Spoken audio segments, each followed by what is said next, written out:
Good morning, good day wherever you are out in the world, and happy to see you guys. What's up, Julia from Finland? Oh, glad you could make it in, and want to welcome you guys here.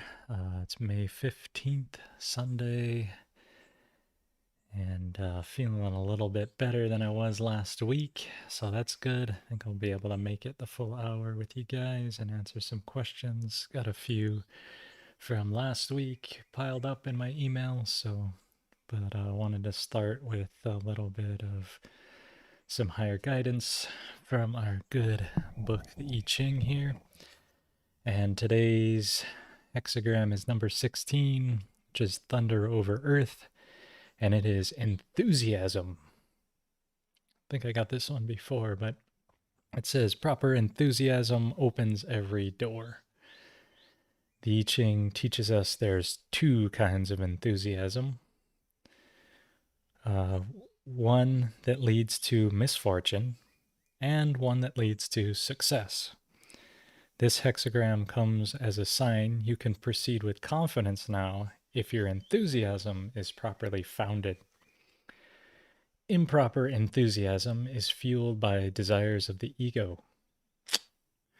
People often desire recognition, wealth, power, or freedom from difficulty. Such desires can become so great, we'll do anything to achieve them. Our energy rises as we wildly pursue our goal, but this unruly and egotistical enthusiasm ultimately leads us into incorrect and imbalanced behavior and into misfortune. Proper enthusiasm, on the other hand, is fueled by a devotion to attaining and expressing inner balance and inner truth.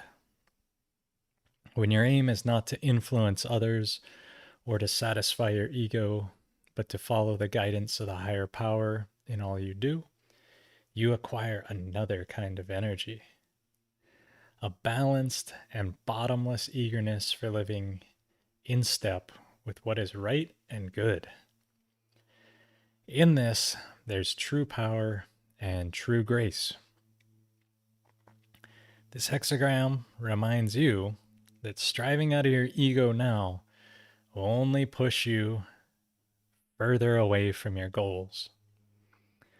Seek instead to follow proper principles, keep to what is innocent, correct, and kind, and the creative will come to your aid. The path of truth is always the path of least resistance. Oh, yeah. I feel that sometimes.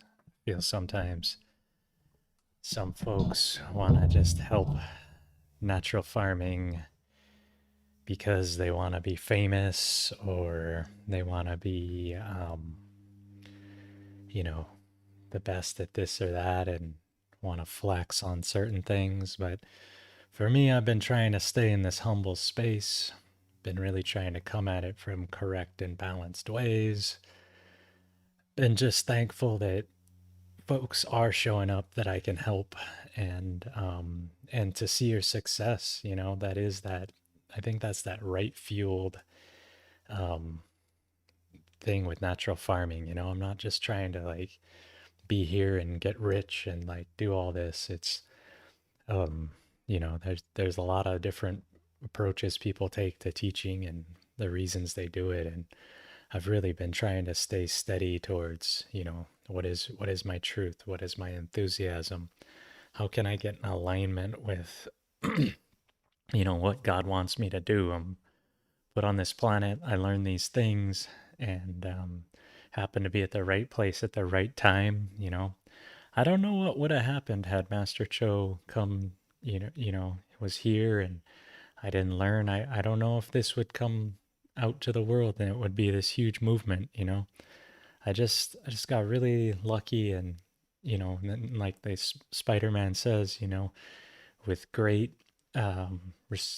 with great power comes great responsibility. And so since I've been learning this, I thought this office hour is a great way to share. Been helping people, putting out videos.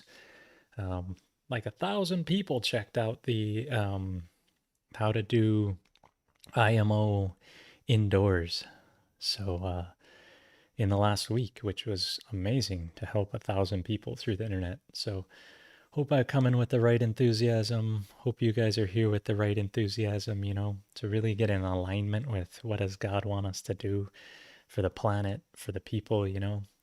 Sure, you got to make a little bit of money on this stuff, but really it's about doing the right things. And so hopefully you have the right enthusiasm, and hopefully it gives you this bottomless energy.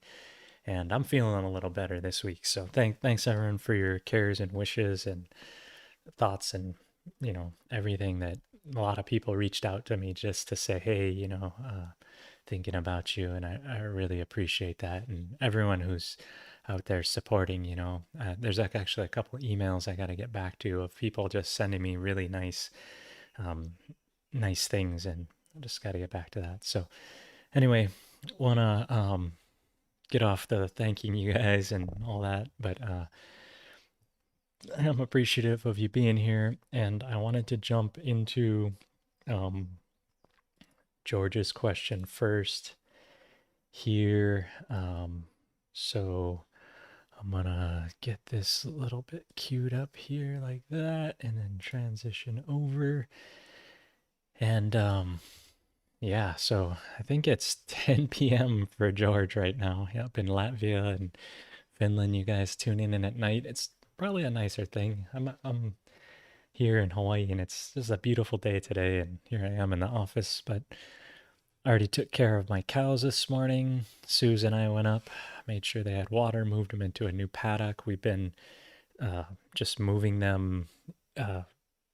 Every 2 days we move them into a new paddock and just let them smash it down and eat. And so got up to them today, and so but wanted to jump in here with George's question here. So he's saying he made a 1,000-liter ultra low cost microbe solution using the heater, and got temperatures of 19°C at the bottom and 25 Celsius at top, which that sounds really good. That's a good, it's a good temperature profile. That I think that'll, if you put the heater at the bottom, it'll get it to move around and help it mix.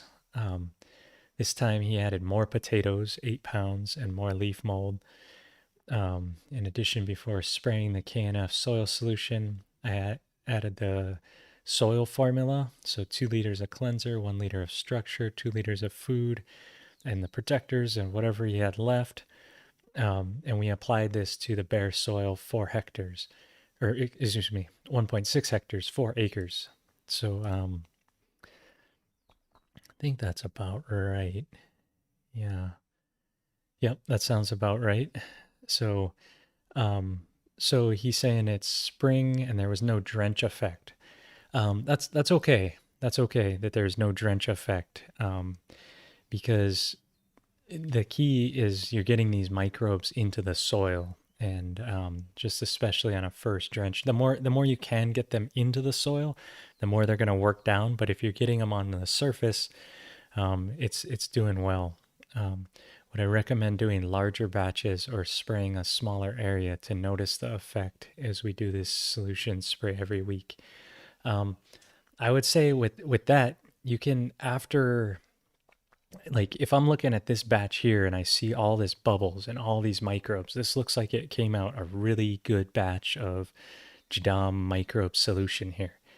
Like that much microbial activity, you got tons and tons of microbes. So when you go to spray, you could actually dilute it a little bit more. So this here, you could dilute this like 10-1 here and extend that so that you can get more of a drench.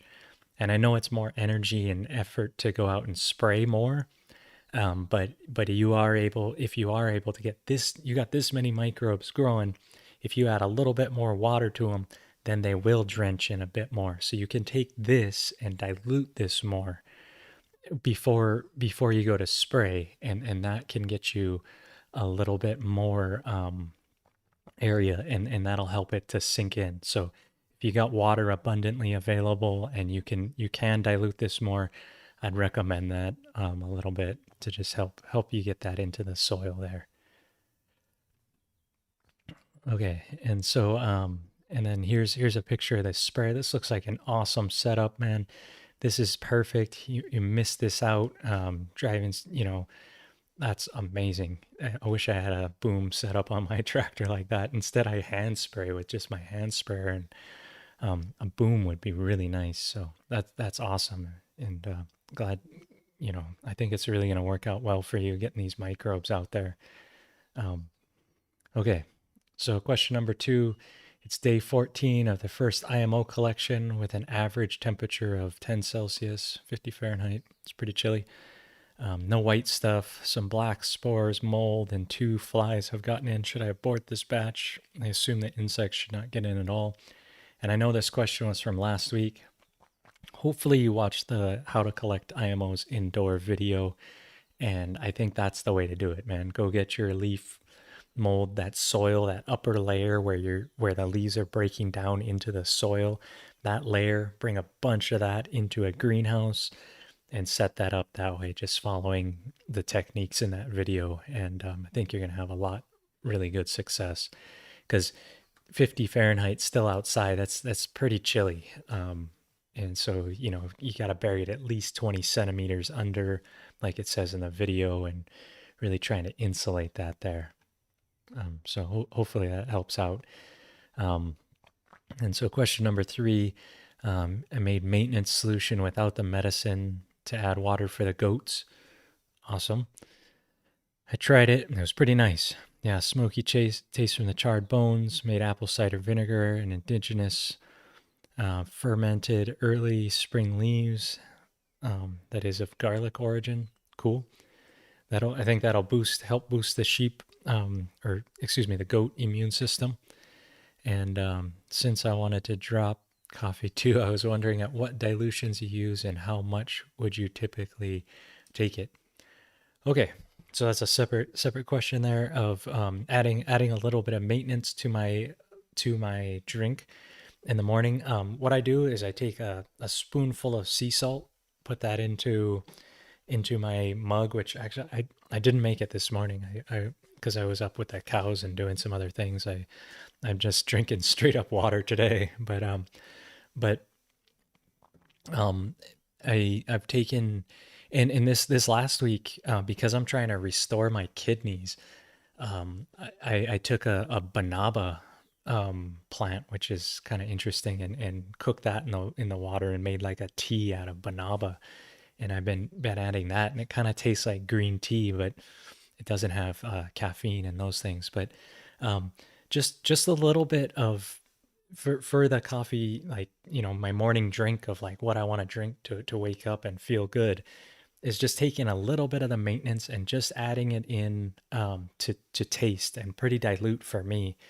And then I've been also adding a spoonful of calcium, which is the Reproduction, because I'm really trying to fix my teeth. This tooth just man, it had a hole in it now, and that's not good. So really trying to remineralize my teeth, and then add the Reproduction, that calcium, to really strengthen them.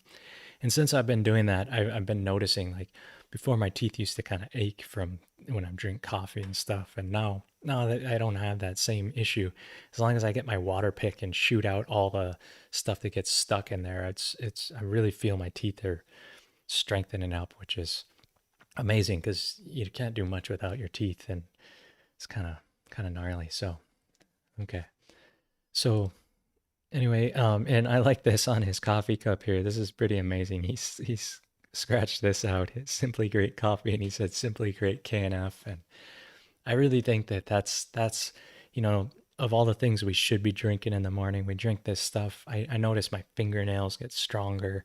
I notice I just have more energy and all these things. So I'm glad it's kind of catching on, of like using these for human consumption, and just mixing it to taste so that it really is good.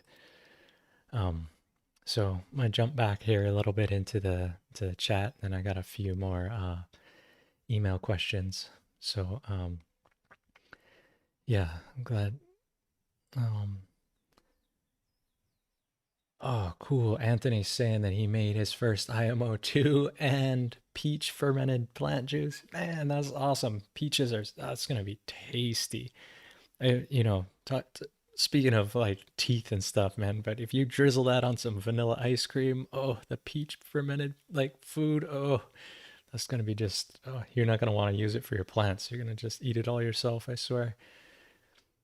Um, Yeah, hey, and yeah, Stone Mason, what's up, man? Hey, I'm glad I threw a hat in because he ordered 5 books and I had extra space in the book or in the box, and I'm like, I could stuff it with newspaper or I could put in this sweet hat. And so I threw him a little hat, and this one I'm wearing is fresh. It doesn't even have a logo on it. I should put that up on there, but got, you know, my little KNF heart and little microbe being happy, and sent that out to him. So you know, you never know what you're gonna get if you order some books from me. Sometimes I throw in some stickers, all kinds of good things. So happy to do that. I'm actually still sold out. I gotta I'll reprint more books I think this week, but get those out. Okay, yeah, great. You guys are spraying these things, getting through. Um, so post up saying second attempt at IMO3, this time with dog food and wood chips. Cool. I'm finally getting the temps in control with less turning by keeping the pile thin. Yep, that helps to manage it. Somewhere between, you know, 4 inches to 8 inches to 12 inches if it's cold. But somewhere in there of like, you know, based on your temperatures and your timing and how soon you'll be back, makes sense. Um, and turning the pile. Yeah, so I'm glad it worked out for you, and that's the thing about using the dog food is it has enough energy, it has enough fats, oils, proteins, plus it's made from mill run, and that has enough to kick off with the wood chips to really make those microbes thrive. And it's about balancing that nutrition in there, getting them all great, and that's really what makes a great pile happening. So, um, Stargazer says it's going to be out here in July. Manifest all he's been learning from me and Logan. Cool, man. Yeah, so if you're on the Hilo side, I'm over here, and then Logan's over on the Kona side. Great friend of mine, and he's been, you know, you can look on, he has the Haile Selassie Institute of Higher Learning, and he's been putting up some YouTube videos and sharing with folks. But he's a great guy, and we're gonna. I think we're gonna have a KNF film festival this year. I'm just working with the board, the Pure KNF Foundation board, to sponsor a film festival, and I think I'll be entering his documentary that we made for him 2 years ago. But I'll be remixing that and making it real nice for the film festival. So if you don't know who Logan is, eventually you'll see him at the film festival and get into that. So cool. I'm glad the Goof Man saying the indoor IMO video was eye opening. That's the kind of stuff when I go to Korea, that was like learning with Master Lee, who's Master Cho's top disciple. He was actually the leader of Cho Global International. So the whole organization of everybody in the whole world, he was the leader of that coming together. And so that guy is super legendary. Unfortunately, he had some cancer, and he passed away about just about a year ago now. And you know, there's only so much microbes can do to help with IMOs. You know, we kind of live in a toxic world, and you know, staying ahead of it to try to keep these things and keep our immune systems up. But you know, KNF only has so many miracles that it can do of healing you, and he tried his best, and he had a pretty good recovery. He taught that class, and then he kind of had a relapse, and unfortunately it's crazy to watch a gem like that pass away, and someone who has so much knowledge and so much wisdom. And that's why I try to put all this stuff out. You never know what's going to happen to me. I mean, I could have died last week from kidney infection that I had, you know. um, and then, you know, where would natural farming be without these great people? So sharing. I do have a whole bunch of video footage from workshops we did with him, and trying to get the right permissions and slowly roll those out to you guys, because his expertise, what I learned on the trip when I went with him and Ray and that group of about a dozen folks that went with us, we were just thick into the solutions, and it's that kind of stuff that I want to share with you, because it's more than just like learning from like a video I produce that has certain things. You're seeing like an expert, someone who has decades of experience teaching. So that's what I want to share with you guys and get that stuff out, finding the right enthusiasm to get it all together. Um, yeah. Okay, so Jake is asking here, what kind of IPM do you practice with KNF? Cucumber beetles are killing me this season.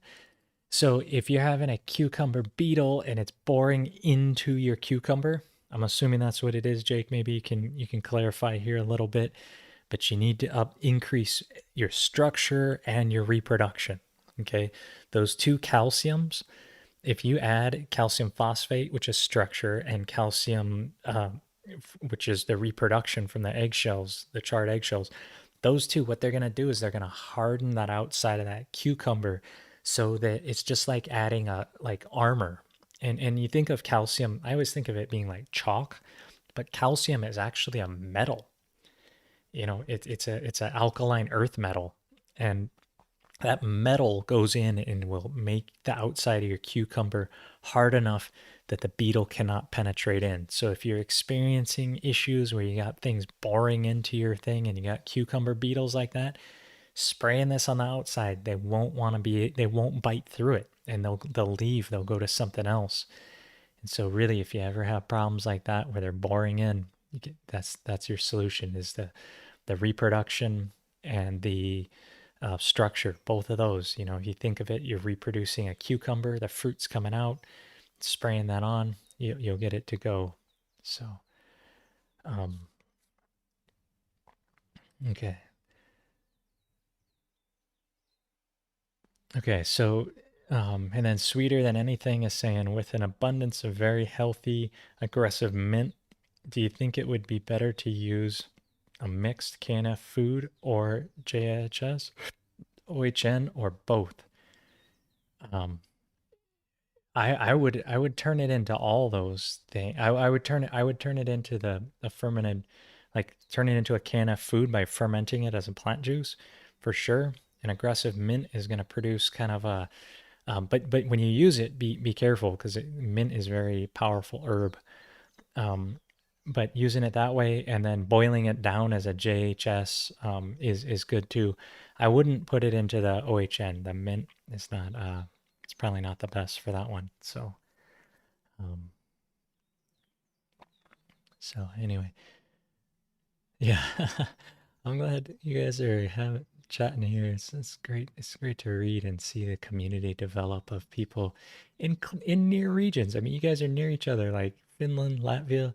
It's not that far away. It's like a heck of a lot closer than I am to you guys. So as you build this up and build these groups. And I was also talking to Thomas, Eyewitness. He called me yesterday because he visited the farm. So now we're really pretty good friends. And he called me, and he's getting a group together in Florida, and we're talking about the wilt, or the citrus greening die off down there, and how to fix that, and whether it's worth it, because they kind of use exploitive labor and all these weird practices where it's like, when you have a 500-acre farm and you're hiring like migrant workers, I don't know, it gets into the whole ethics of like, you wonder why your crops are dying. It's like, maybe you should look at, how big is your heart and what are you really trying to accomplish? And, I'm nothing against like hiring migrant labor, but it's really like farming should be for the wealth of families, and like bring in, and not just like exploitative corporate things. That's just my opinion. I mean, you can do it however you like, and if you are into a huge corporate thing, then hey, whatever. I mean, at least you're practicing earth regenerative practices if you're doing KNF. But really, this is God provided KNF and farming to give wealth to families and build strong families and small units that can work together. Um, at least that's, that's my take on it. So, yeah. And I should do a thing on the herbal solution of how to do these things as IPM. Yeah, in Goof is the Goof man saying, mint FPJ is good to use as an IPM in a maintenance spray. Sure, to a degree, yeah. All those things are great. So, um, yep, and yeah, okay. So I'm coming back up on these chats here. It's kind of weird. It jumps me down at a certain point, and then it's hard to find. Yeah, and so yeah, and that's great advice, Goofman, for Jake to look up the JADAM book for any IPM type of stuff. Um, yeah, and using the structure does help to heal up the holes in the teeth, man. It's these things, man. They're built out of calcium and phosphate. So drinking it, putting water soluble calcium phosphate in, plus the seawater to get enough minerals to rebuild, and then oil pulling with like some coconut oil, sesame oil, whatever oil you got. Not motor oil, but pulling the toxins out and trying to get that together. It's a challenge, man. We've been eating food where if you've ever looked at the USDA amount of nutrients, it's just like here was the nutrients and it just falls off a cliff. So that the thing is true of like where an apple a day used to keep the doctor away, but now you have to eat 20 apples to get the same nutrition that was in one apple, right? As these nutrients fall off. So you think here, I'm trying to eat healthy, trying to rebuild my body, trying to give my teeth the minerals they need to thrive. And the minerals are gone. They're just not even in the plant. And so only by practicing KNF, bringing the soil to life, bringing all this together and getting these nutrient loops. So it's like I'm gonna take something that I've grown well, ferment it, spray it back, and then spray it back, spray it back. Only then do we get this nutrient density to rise again and take care. And problems like this shouldn't be happening. Should be strong, but um, yeah. So, okay.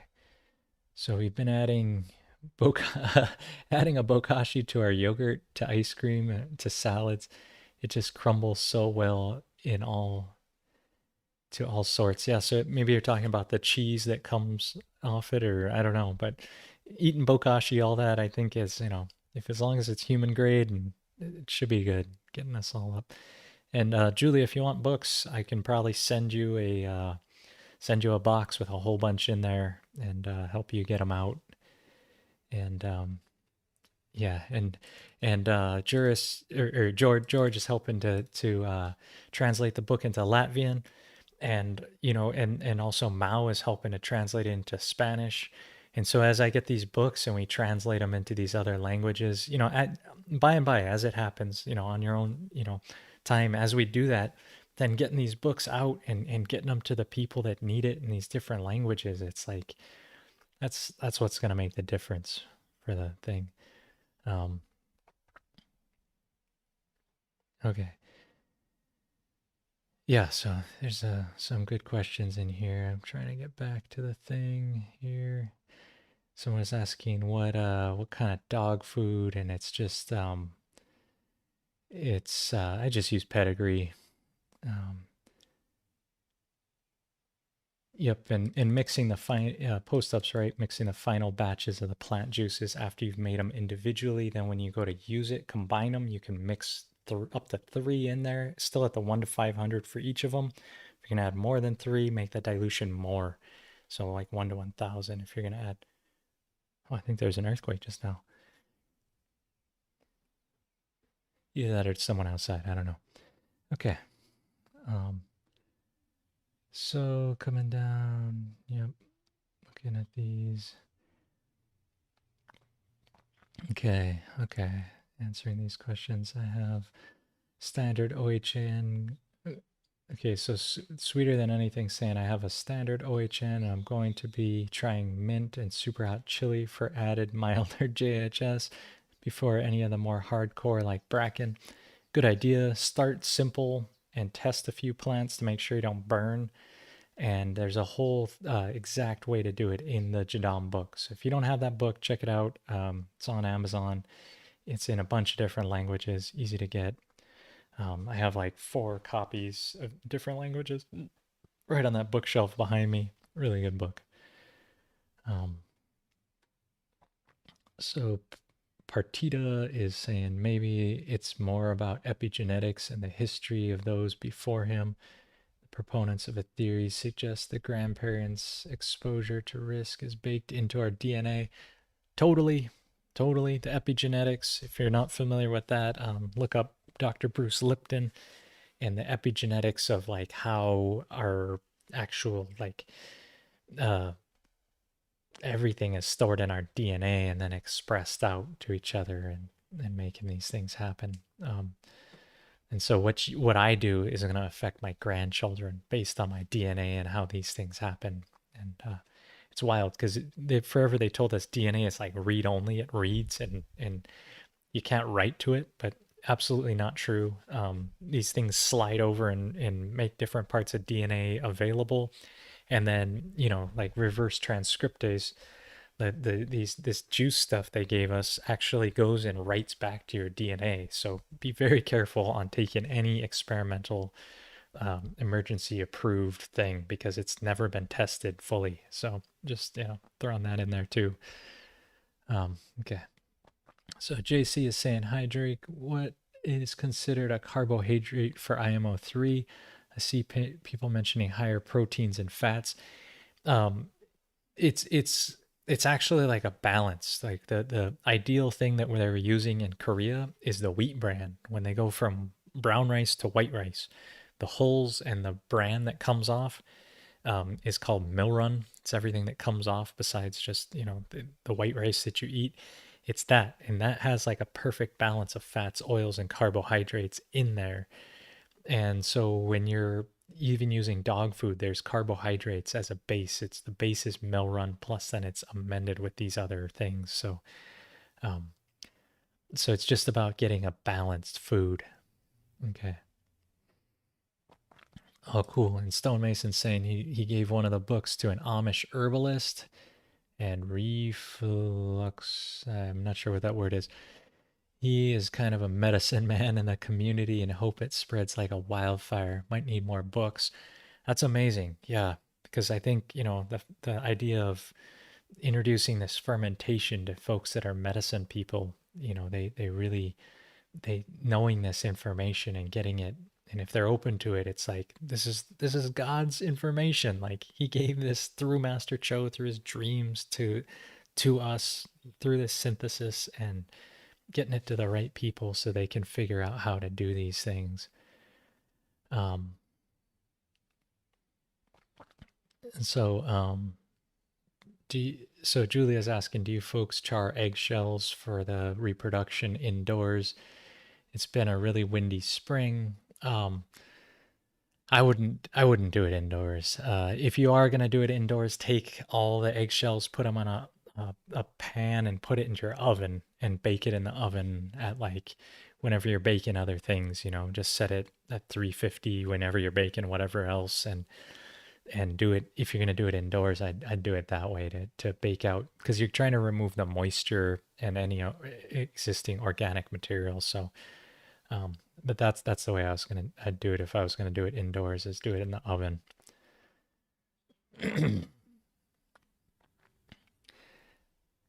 Okay, and then Black Space Force TV, what's up? Is saying I have a ton of wood chips. Can I make the no smell for my chicken coop?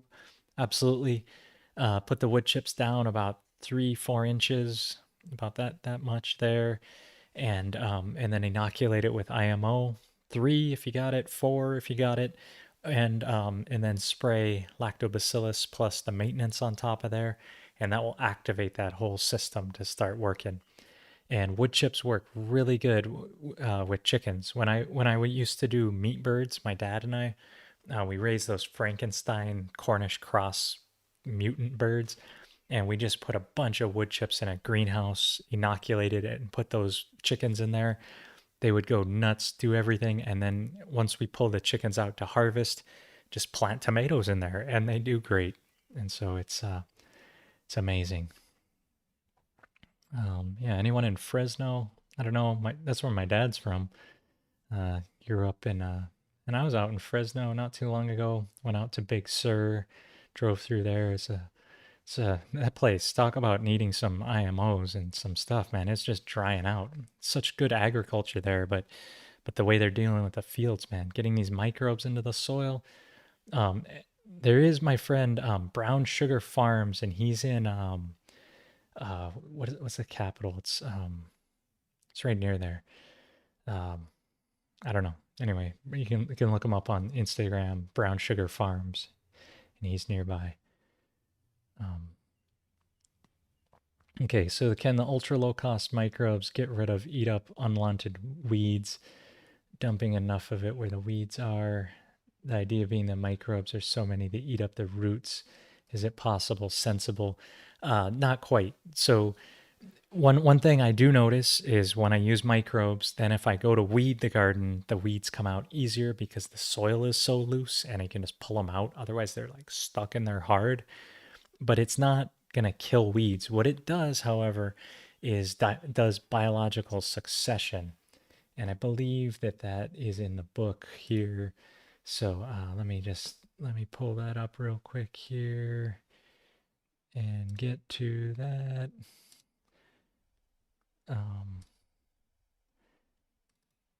And I think there's a picture of biological succession. Yeah, here. So I'm gonna pull this up on this side, transition this over. So the idea being, will just spraying microbes get rid of your weeds? And the answer is not really, because that's not really what it's designed to do.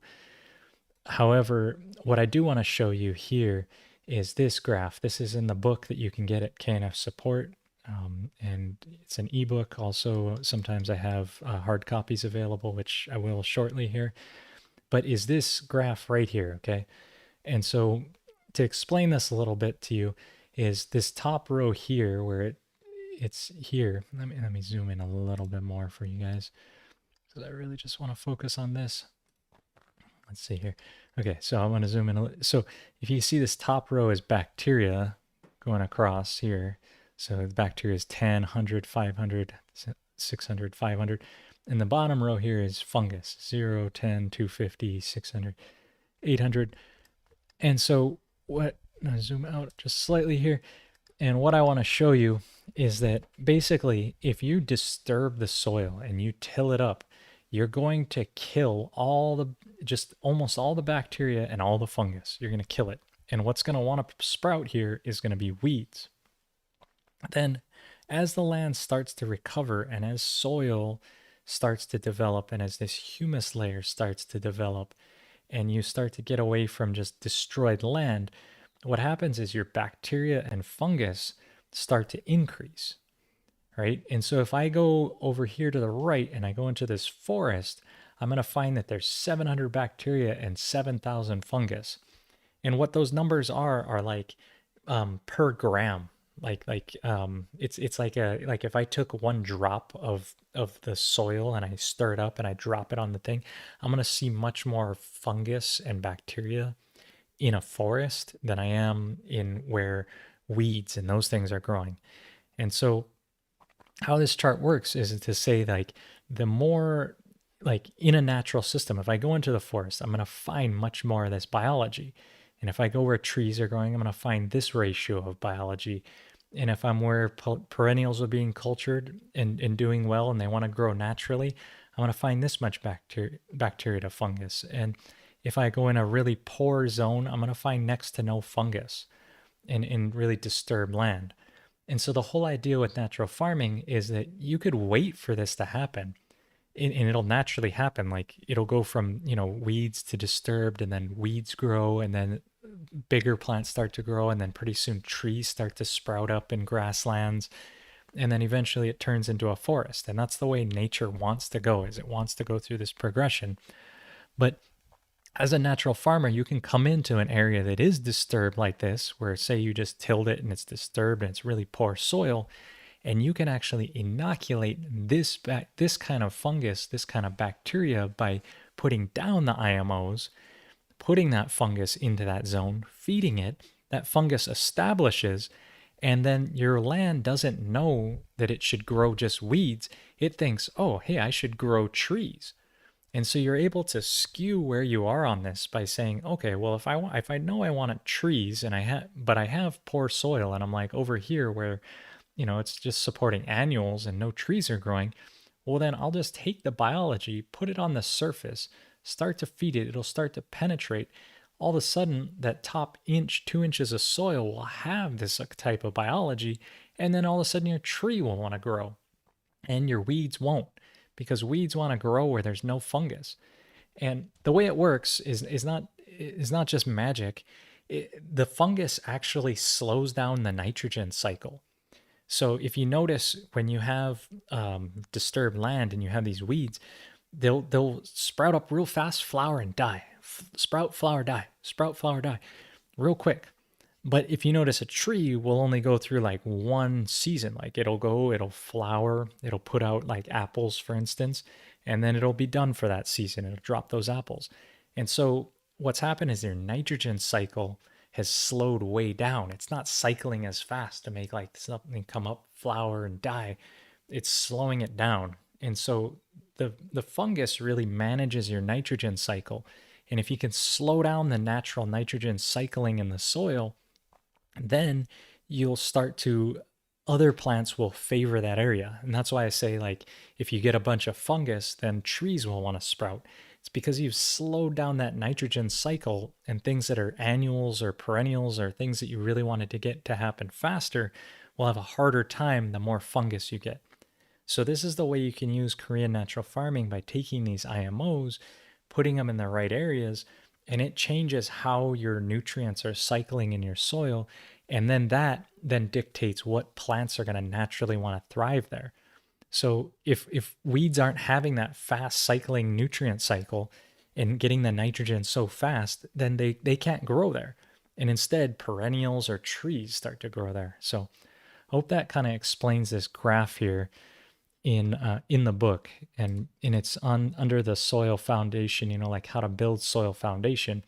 It's this theory here of basically, change the biology and you'll change the type of plants that want to grow. Is it immediate? Not really. It takes about a year or two, a season or two to really change the biology that way.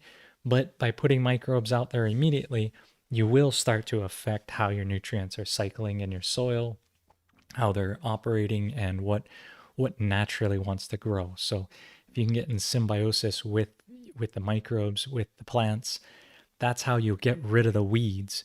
Because as this thing shifts over, how the nutrients feed the land shifts.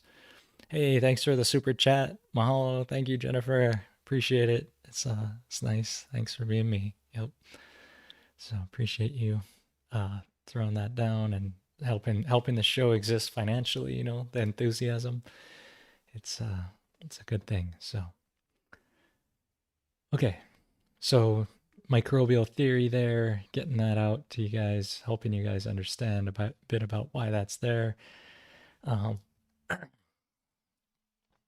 Cool. And Stonemason's going to hook up the Amish guys with some solutions.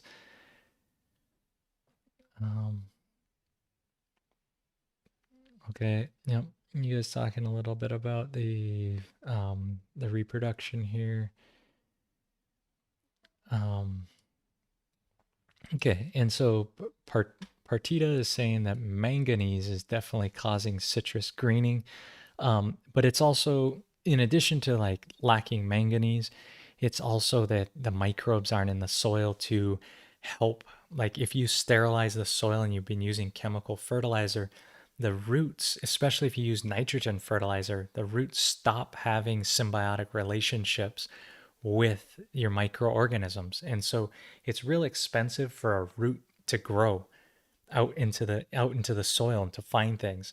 But it's really cheap for that root to put out an exudate and to feed a fungus that can reach out further into the soil and extend your virtual root system.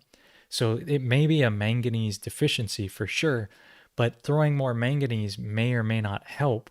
What's going to help is restoring those indigenous microorganisms, restoring that natural soil life, and it will help it to find the manganese and will make much more manganese available for the citrus and the citrus greening. So if you have, so that's why it's like, in addition to, you can't just throw chemical fertilizer, you also got to put out these microorganisms to help them find everything they need.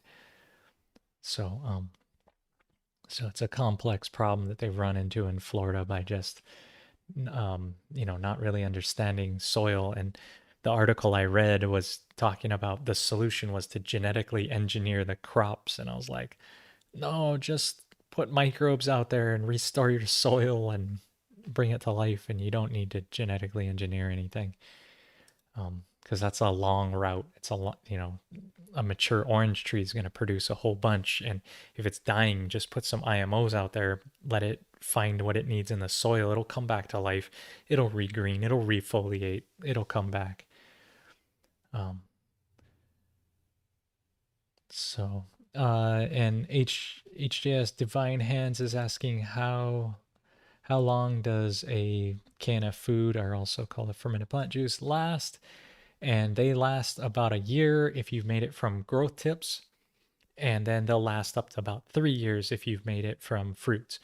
And the growth tips just those hormones and enzymes break down faster, and then and so you have growth tips for vegetative growth, flowers and fruits or unripe fruits for changeover period, puberty when it's flowering, and then you have ripe fruits for when it's ripening. So you have those three classes of different foods, and the one that breaks down the fastest is the growth tip one. So if so yeah, so hopefully that's clear and understood. If you don't know, check back at older office hours, which are at knfsupport.com, and there's tons of office hours where I talk about this kind of stuff all the time and enjoy working with you guys. So looks like I am way back on these chat here. So let's see.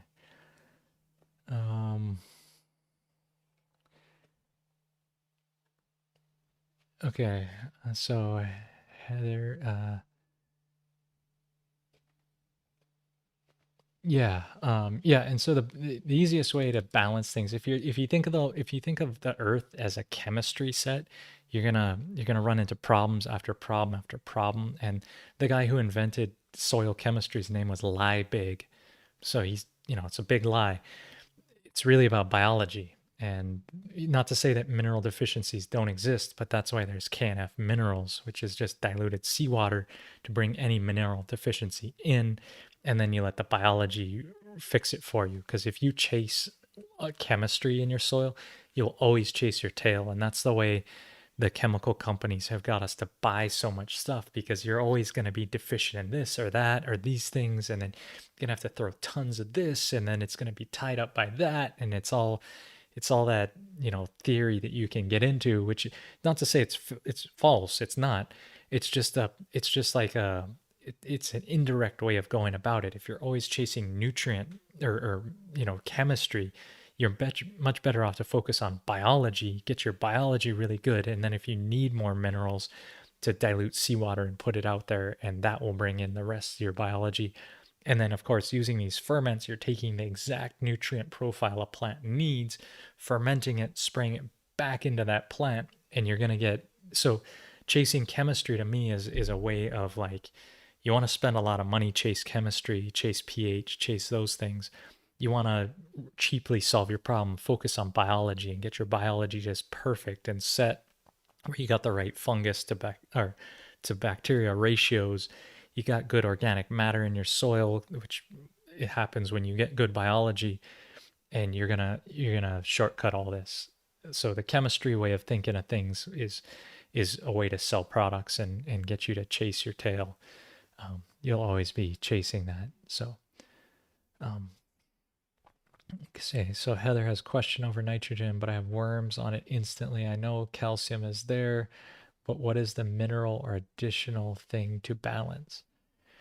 So if you're worried about any nutrient or any mineral balancing, KNF minerals, diluted seawater, like I've been saying. Dilute that, put it out there. It has every single element. And the biology, when you get good biology, it will balance it all. So, yeah. All right. So, and Ormus, yeah, Ormus is great stuff. So I have so Black Space Force TV is saying, I still have a dry pond in my backyard. What is your take on cleaning it? Also, what is your take on collecting and storing rainwater? Is there anything on JADAM or water collection or purification? Rainwater is going to be distilled water. It's going to be great. Store it. If you have any problems with mildew, algae growing, um, the KNF protectors, the lactic acid bacteria, will go in there and clean everything up and make it all great. So, yeah. Okay. So you guys got my theory on how different plants grow based on their nutrient cycles and based on the biology. Um, yep. And yep, you guys post up great advice on storing the plant juice. It's yeah, put it in the fridge or super saturated. It'll last forever. Um, what's up from South Africa? Yeah, translated to Finnish and Swedish. Cool. I'll send you a bunch your way. Uh, I think I got your address. So, um, okay. Yep. Getting through this here. Okay. Yep. Okay. Yeah. Okay. So for the weeding, as you start to, like as you get the biology in there better, your weeds won't pop up the same way. It's that whole theory I just talked about. It's not an immediate thing like mechanical weeding is, but it'll happen. Okay. Um, okay. So 967 island chain. Do I have any method for planting in dry conditions with moderate winds? I live out on the Big Island above Waimea and is dry with low rainfall. Um, you know, um, the thing to do is to put biochar, a few chunks, big chunks of biochar out there. I know that area kind of is burned too, so it might have a bunch of char. But if you can get the IMOs and the biochar there, they'll hold on to the moisture so much better. And low rainfall, all that, like it's really getting the charcoal, that like natural wood burnt, not briquettes, like not Kingsford stuff, but like actual charred wood, and like cowboy briquettes. Put get that, crush that, inoculate it with the microbes, and put that out there. That's going to be your best bet for keeping the moisture in the soil. Mulching with wood chips, keeping it as moist as you can. um so, and then Pat's saying trying OHN, but angelica and licorice do not grow here. Any substitutes? Gil Karangdang in the Philippines just uses garlic and ginger. Both those are easy. If you have those, use those. Um, it's just, there's a whole reason to add licorice as it synergizes everything. And the Angelica is really like, talk about women's healing herb, like Angelica's the queen of that. So there's reasons for all of it, but if you don't have it, just use what you got. And you'll get there, and at least you have something to use, and put it out there. Don't let, like, rule zero, let nothing stop you from growing. So if you don't have something, just keep going without it, and you'll get there eventually. What is the best way to utilize biochar in the IMO process? I throw it into the IMO 4, and it just a small blend, maybe like 5% of your pile, 10% of your pile, somewhere in there, and it'll load it with the microbes and all that. Excuse me, I'm starting to lose my voice a little bit here.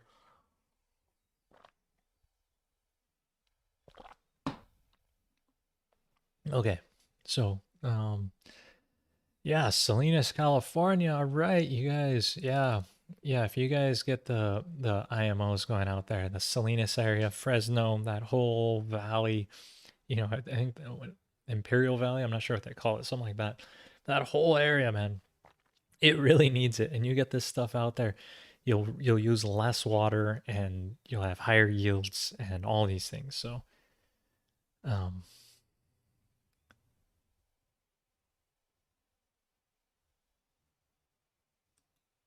yeah, okay.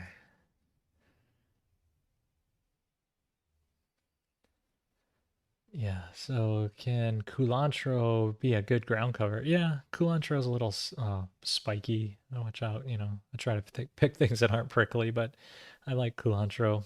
Plus, you could turn it into a great ferment and then sell that stuff as like a salad dressing pesto. That'd be just amazing. Oh yeah, okay. Those are good comments here. Okay, okay. Started a pile tech yesterday. Yep, that's the one. I believe it's there. Oh, what's up, Nate? Nate's in the house right there. You guys, man, you guys got to link up. Brown Sugar Farm. Yeah.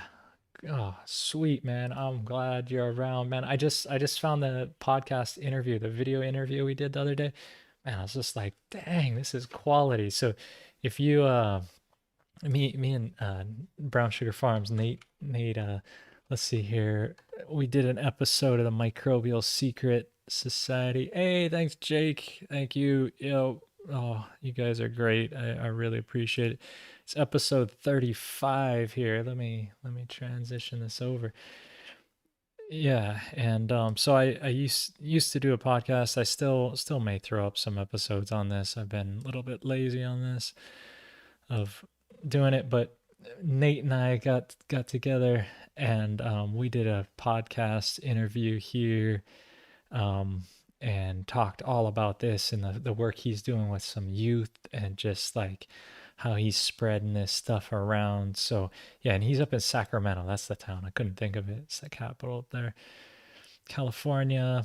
And one straw revolution, paralleling his family's backyard and how his orchard died in a drought, and he's doing agroforestry. Plus, he's farming while black. Shout out to all you guys doing it right. And what kind of IMO box is better? Could there be a different kind of area? How to overcome obstacles of CANF in urban settings, and talk on fermentation tools and versus natural, and his successful and starting a market garden, which apparently he's at right now, still doing it. So if you're in the Sacramento area, check it out, man. Brown Sugar Farms. Check him out on Instagram. Nate Mushin here, which, let's see, check out your Instagram a little bit, see what you got. Yeah, look at that. OMG, look at those, what is it? Artichokes. And how's that? Amaranth. And look at that. Was that pumpkin? Tomatoes, hops. Man, Nate got it going on. So, and look at his little cows there. How cute. And he got the mushrooms. Yep. So, if you're in that area and you're around, man, check out Nate. He is the man. He knows what he's doing. He's been doing KNF for a long time now. And so yeah, give him a follow and check him out there. So okay, and okay, so Sam is asking, do I have an idea to what general kind of fungi are being collected on the IMO? And the key is it's your indigenous fungus. It's what's already thriving there. So are there families and are there classes of things? Yes, but we know very little about the soil biology itself. So it's best just to it's the indigenous ones. If you want to find out more about that though, and what kind of biology and stuff is coming in, I did just find this really good book the other day, and it's called Unraveling the Mysteries of KNF. And I think this is the one. Yeah. Yeah, so this is the one here, and let me transition this over so you can see what I'm looking at here. So let's see, make this fit on here. So, unraveling the mysteries of natural farming, Korean and isolation of bacteria, and determining the effects on growth. So this was actually a paper put out by Anna Kali'i, and it looks like they did this in Korea here, because all this, and I think this might have come out of Konkuk University, but it says it's funded by CTAR, so apparently it came out of the University of Hawaii, and it sounds like a Hawaiian. Oh, and Michael DuPont. So this is a Hawaiian paper here. But anyway, I want to get down a little bit here just because someone asked what what stuff is in there. And here's a bunch of these: Bacillus subtilis, Bacillus licheniformis, Bacillus pumilus, Bacillus megaterium, Bacillus Bacillus, all these names I can't pronounce. These are the things that you know, folks put in, you know, and you asked about the fungus. Well, all these are bacteria, right? Bacillus, bacterias, but there is scientific papers out on these things, and you can find this. And I think this will be at I'll link this at pureknf.org/research, which is the Pure KNF Foundation's research sharing thing where all the scientific documents and those things go. So link that and put it in the show notes and have all that. And looks like we're getting here to about 10 o'clock, 10:02 my time here. So finishing up the office hour for today.